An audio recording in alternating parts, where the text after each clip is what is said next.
Hey front learners! Kumusta naman kayo? Mabuti naman dahil nasa maayos na kalusugan kayo. I will be your science teacher for Science 8 for school year 2021-2022. I'm Mom Aiza. So without further ado, let's begin our first lesson. In this lesson, the most essential learning competency is to investigate the relationship between the amount of force applied in the mass of the object to the amount of change in the object's motion. So in this lesson, we're going to know the difference between force and motion. Can you see? Yes, very good. That is a ball. The question is, may force ba na ina-applied? Correct! Merong force na na-applied. Anong factor, anong object ang nag-apply sa kanya ng force? Tama! Yung parang upuan or yung tinuntungan ng bola. Ako po yung nagpagulong yan. Pagpasensyahan nyo na dahil yun lang po ang kinaya ko. In that video, you can see that there is a force being applied by external force. Sino po yung nag-applied ng force? Ako. Then, there is also a motion shows or occur. Kasi lumipat ang bola from one place to another place. Kasi gumulong siya.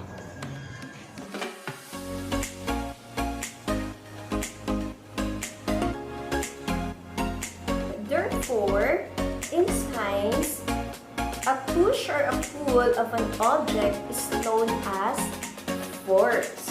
So, kapag daw may tinula ka o hinila, sa science or sa physics, ang tawag po doon, force. Force has both magnitude and direction. So, the strength of the force is expressed in magnitude. So, the strength of a force is expressed in magnitude.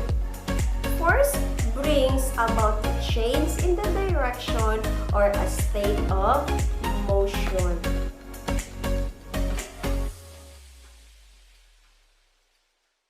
This is the example of force by pulling and pushing of the object. Motion in physics is defined as change with time of the position or the orientation of a body. Some examples of motion in our daily activities are walking, running, dancing, and many more. Who explained the laws of motion was Sir Isaac Newton. He was an English physicist and a mathematician famous for his discovery of the law of gravity and the laws of motion. Here are now the three laws of motion. We have the law of inertia, law of acceleration, and the law of interaction. So we will discuss what is mean these three laws of motion. Isa-isahin natin sila. So, ano ang nakikita nyo ngayon? Tama! Meron dyang baso at isang kapiraso ng karton at meron dyang coin, peso coin. So, ano ang pinapakita niya? Nagpapakita ba ito ng any movement? Tama o wala? Kasi at rest lang yung bagay. So, kailan natin yan masasabi na may in motion or may motion na yan ang baso with the coin kapag may in-apply na external force. May hihila dyan or gagalawin siya. So, masasabi na natin na hindi na at rest ang object na yan kasi may naka-apply na external force. Meaning to say, in motion na yung object. So here are now the video showing the law of inertia. So, kapitbahay namin yan. Yung object kasi wala pong person na humila doon sa cardboard na hulog yung piso coin. Now, sa nakita nyong video, nakita nyo ng isang bata ay hinila niya yung cardboard at ano po ang nangyari? Tama, nahulog po yung peso coin sa loob ng baso. And that video showing the law of inertia. Therefore, the law of inertia is... Law of inertia states that an object at rest stays at rest, and object in motion stays in motion in constant velocity unless acted upon by unbalanced force. The second law of motion is the law of acceleration. States that the acceleration of an object is directly proportional, meaning equal, to the force, and inversely, meaning kabaliktaran, proportional to the mass of the object. Okay, the applied net force is directly proportional to the acceleration of an object. This is when the mass of an object is constant. Pag sinabing mass, yun po yung weight ng isang object. That is to say, the greater the net force, kung mas mataas, mas greater yung force, the greater the acceleration of an object. So, I will be giving you an example. So, ano yung nakikita nyo sa picture? Hindi po kayo nagkakamali, ako po yan.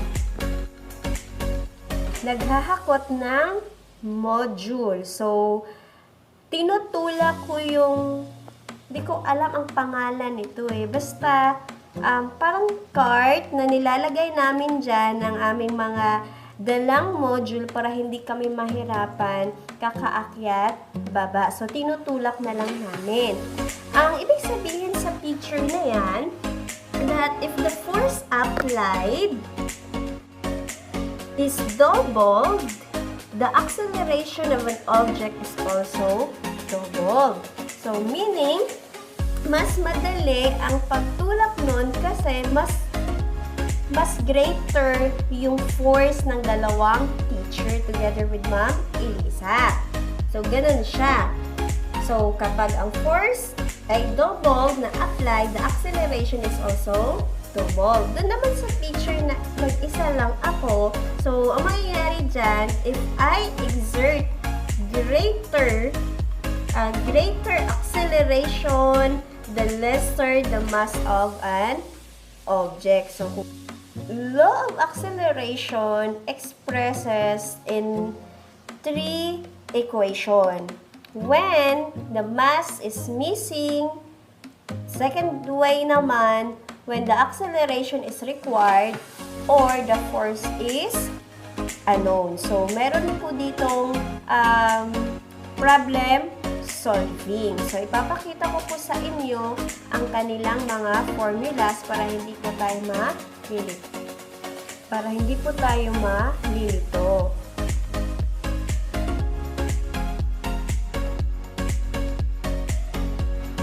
Okay, let's have an example. A mathematical example number 1. An object of mass 6 kg is acted on by a force of 36.6 Newton. What would be the acceleration? In order to find the acceleration, we must follow the formula. We must follow the sequence. We're going to know first the given, what is required or what is unknown, the formula, and the solution. Okay, let us solve this problem. So, we have mass ay 6 kg, force ay 36.6. Find the acceleration. So, we will use the formula For acceleration, A equals force divided by mass. A equals 36.6 Newton divided by 6 kilograms. So, we're going to divide 36.6 divided by 6. So, the final answer is 6.1 meter per second square. Per meter second square, kasi yun po yung unit ng acceleration. Okay, another example, mathematical example number 2. What net force is needed to give an acceleration of 10 meter per second square to an 200-gram object? So, still, in answering, we must need to write down the given, the unknown, the formula, and the solution para mas madali siya. So, our given is acceleration and mass. Acceleration with 10 meter per second square, mass with 200 kilogram, and the unknown, yung kailangan natin hanapin ay force. So, what will be the formula for force ay force equals mass times acceleration, where mass is 200 kilogram, multiply natin siya sa acceleration na 10 meter per second square. So, we're going to multiply lang. So, our solution, we have 200 kilogram meter per second square or naka-newton na siya, 200 newton. Okay, let's move on to our third law of motion, the law of interaction. So, as you can see, a soccer ball is at rest on the ground. There is a balance force acting on it.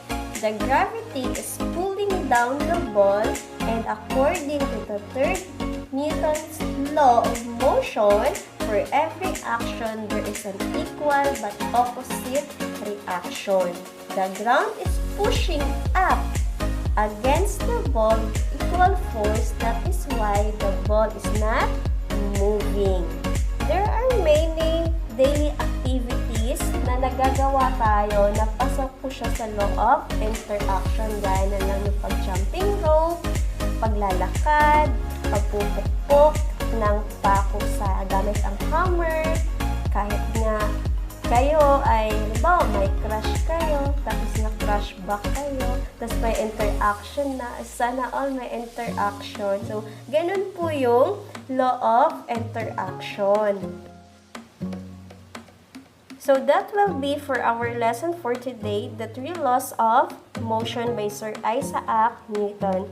Okay, students, it's your turn, fluent learners. Can you think any situation or scenario na mau-observe natin as a law of inertia, law of interaction, and law of acceleration? Thank you!